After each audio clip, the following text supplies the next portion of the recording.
tfm.sn. Tous les soirs, TFM vous propose un magazine de 13 minutes.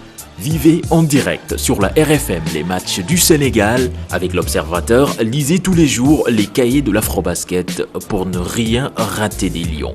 Pour vos annonces, contactez le service commercial au 33 869 91 82 33 849 16 12.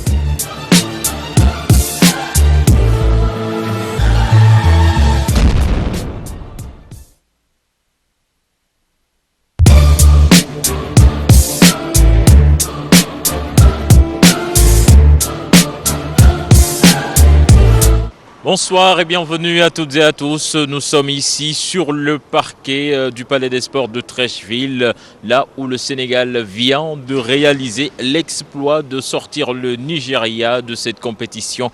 Une victoire du Sénégal donc acquise dans les toutes dernières secondes, puisque le Sénégal ne l'a emporté que d'un point d'écart, 64 à 63. Chersar pense que donc c'est la hargne et la rage de vaincre donc qui a fait la différence, avec des joueurs qui n'ont rien lâché, qui se sont sacrifiés avec même des fautes à n'en plus finir. Le Sénégal d'ailleurs qui a eu des joueurs qui ont terminé ce match à 5 fautes, mais tout cela c'était pour le bien de l'équipe et c'était la seule façon de venir à bout de cette équipe du Nigeria qui marquait 91 points en moyenne par match. Un défi énorme pour nous de jouer le Nigeria.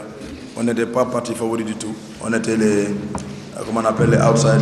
Je pense que on connaissait le jeu du Nigeria dans la mesure où le Nigeria, dans les 4 derniers matchs, il a mis 91 points en moyenne. Et il dominait le parquet, surtout au niveau de la zone réservée où ces joueurs, ils ont mis les big men 53 points dans la raquette en moyenne. Donc ça veut dire que ce qui a prouvé quand même que le premier quart-temps et le deuxième quart-temps, on a été carrément dominé. Vous avez vu 12-6 et 25-16. Ce qui a fait quand même qu'on a gardé cette zone-là parce qu'on ne l'a jamais joué. Et on s'est dit dans les vestiaires avant d'y aller, si on nous posait problème à l'intérieur, préparez-vous à jouer la zone jusqu'au bout. C'est ce qu'on a fait et on avait des difficultés sur la première ligne. On a réajusté pour empêcher la balle d'aller à l'intérieur et de prendre des tirs à 3 points. Je pense que c'est ce qu'on a fait aujourd'hui pour éviter que le pivot fasse leur bon jeu. Et ensuite, les pivots sénégalais ont fait des sacrifices énormes et ils ont pris des fautes, beaucoup de fautes. Mais c'est ce qu'il fallait faire et ne pas rester sur le terrain pour faire plaisir aux autres. Il fallait se tuer, prendre des fautes et sortir. Je pense que c'est ce qu'on a fait et vraiment je les félicite.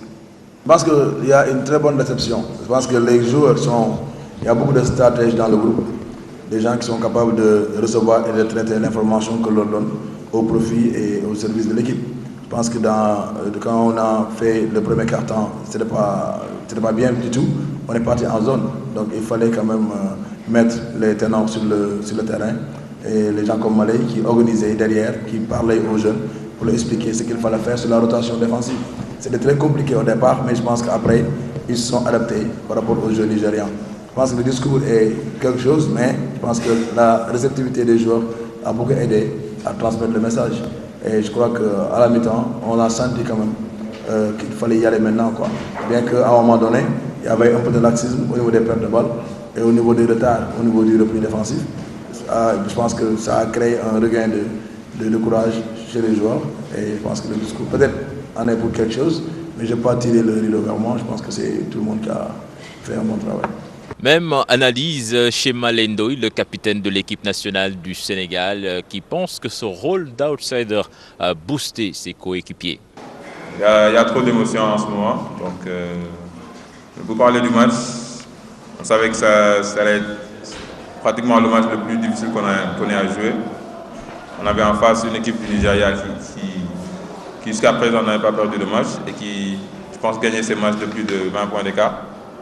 Donc, mais bon, nous savions qu'on était des outsiders.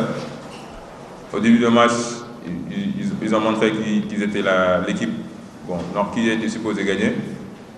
Par la suite, on a montré beaucoup de hargne et de combativité. Et avec notre zone, on les a beaucoup gênés, ce qui nous a permis de revenir tout doucement dans le match et d'imposer notre tempo. Et je pense que c'était un match de combat. On s'est battu contre leurs big men à l'intérieur. C'était pas facile.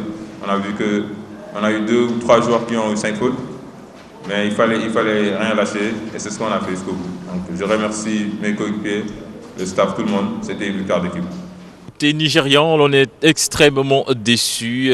L'entraîneur des Super Eagles dit tout simplement que son équipe est passée à côté de son match. Il ne justifie pas cette défaite avec les nombreux absents.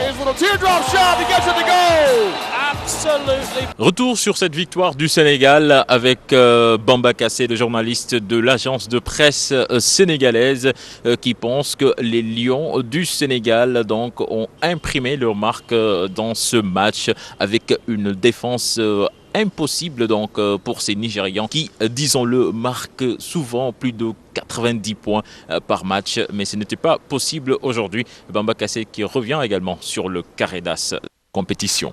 Je pense que ce qui a fait la différence, d'abord, c'est qu'au scoring, on ne s'est pas laissé dominer par les Nigérians, même si dans notre jeu intérieur, les Nigérians étaient rois lors des 2 premiers cartons. Ils nous ont dominés au rebond, ils nous ont dominés au point à l'intérieur du demi-cercle et ils nous ont même dominés. Ils ont pu construire leur avance lors de la première mi-temps, grâce notamment au lancer-franc, ce qui était la conséquence de nombreuses fautes que nous avions commises à l'intérieur.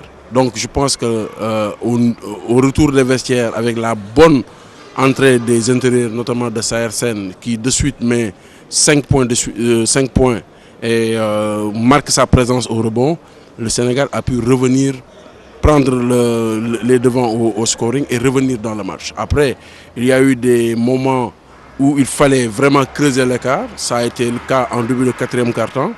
Mais malheureusement, le nombre de fautes incalculables qu'on a pris au niveau de nos grands avec Alces Badji, Thomas et également Amadi Ndiaye, surtout à qui on siffle une 4e et une 5e faute qui sont très bizarres. Cela nous a posé problème parce qu'après ils étaient obligés de sortir et Saher étant blessé, on a été obligé de colmater. C'est à ce moment-là que le Nigeria a pu nous mettre un 11-1 et heureusement on a été fébrile après parce qu'on a arrêté 4 lancers francs qui auraient pu nous permettre vraiment d'avoir une fin moins, je dirais, émotionnellement moins crispante. Voilà. Est-ce que c'est le cas qu'on attendait? Je ne pense pas. Je pense qu'à l'issue du premier tour, on s'attendait à retrouver quand même la Tunisie, au moins en demi-finale. On s'attendait également à voir l'Angola, qui est au rendez-vous, la Côte d'Ivoire également. Après, on attendait plus le Nigeria que le Sénégal. Mais bon, disons que l'Égypte et le Sénégal sont les surprises, entre guillemets, de ce carré d'as, qui bizarrement présente 3 équipes de la poule A contre une seule équipe de la poule C. Ça veut dire que entre-temps, il y a 2 leaders, le Nigeria qui a été sorti aujourd'hui par le Sénégal et la Tunisie qui a été éliminée dès les 8e de finale par l'Égypte. Donc il y a eu 2 leaders de groupe qui sont passés à la trappe. Cela fait suite un peu, on peut dire, au système de classement et au système de qualification. Parce que bon, ce qui est bizarre, c'est de retrouver une équipe comme l'Égypte qui a perdu ses 3 premiers matchs, qui a terminé dernier de sa poule et qui va jouer les demi-finales. Je pense que à l'issue de cette compétition, il va falloir, il y a une anomalie quelque part. Uzu with his little runner, it won't fall. Senegal with the rebound, and Senegal will go to the semifinals. It's over. Senegal have booked their place in the semifinals. The Nigerians are out of the tournament. Vibrez au rythme de l'Afrobasket 2013 avec l'Observateur, la RFM, la TFM et GFM.sn. Tous les soirs, TFM vous propose un magazine de 13 minutes. Vivez en direct sur la RFM les matchs du Sénégal